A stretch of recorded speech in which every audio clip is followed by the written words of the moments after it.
Okay, let's unpack this. We've got the source material right here, and it's all pointing us towards, well, a deep dive into Brian Wilson's life and his incredible legacy. Hmm.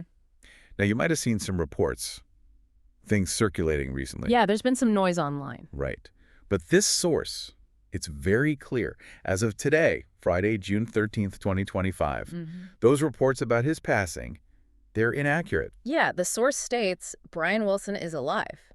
Exactly. And that clarification right at the start, it's so important, isn't it? It really is. It kind of steers us away from, the misinformation and straight towards the real substance here. Which is the man's life and work. The immense impact, the journey, all the stuff this source highlights. Precisely. And that's our mission for this deep dive. We're not looking at, like, an ending. No, not at all. We're exploring the depth of a life lived.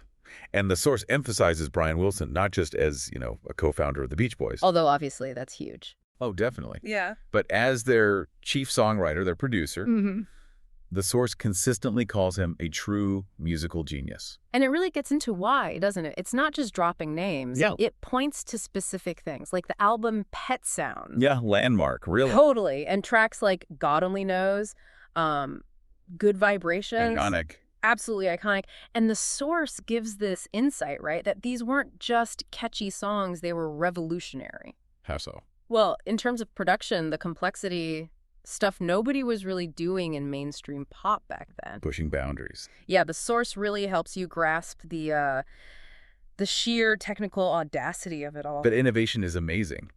But the source doesn't just paint this picture of effortless genius, does it? No, not at all. It gets into the personal side, too, the complex journey. Acknowledging the struggles. Right, his well-documented struggles, mental health challenges. It even brings up the movie Love and Mercy. Yeah, as a way to understand that connection, maybe, between the incredible creativity and the very real personal battles he was facing. That link between struggle and creativity. Yeah. It's fascinating. It is. And the source implicitly asks, how connected were those things for him?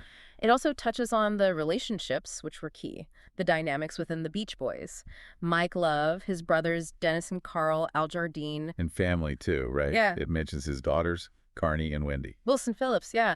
It shows this whole human landscape around him, sometimes supportive, sometimes, challenging. It's a whole tapestry. Exactly. Yeah. Groundbreaking music, deep personal complexity, these important relationships, it's all woven together in the source material. And it underlines that his status, his legacy as a visionary, it isn't like lessened by the challenges. Or perhaps, as the source seems to suggest, the challenges are inseparable from the story, from the unique output. Right. So if we pull back a bit, what's the bigger picture here from the source? Well, I think the source encourages us to see Brian Wilson's legacy as defined by, profound artistry, incredible innovation against the odds. And this amazing body of work. That still resonates. It's a legacy that's very much alive, still influencing music. Definitely not something concluded by those false reports recently. So for you listening, what does this all mean? We've used this source to, first off, clarify the situation with those reports. Setting the record straight. Yeah. And instead, focus on the really rich portrait of his life that the source gives us. We've seen how it highlights his role, the revolutionary nature of stuff like Pet Sounds. How it connects his genius to his personal life, maybe through things like Love and Mercy. And just the sheer breadth of his impact. It's a really powerful reminder, actually, especially now with information flying around so fast, that focusing on the nuanced truth of someone's life, from reliable sources, it's just far more valuable than getting caught up in quick wrong headlines. That's a great point. Which kind of leaves us and you with this thought to chew on. How do you navigate all that noise, the rush of information, to find the deeper story? And based on what this source material sheds light on, what aspect of Brian Wilson's really remarkable journey stands out most to you right now?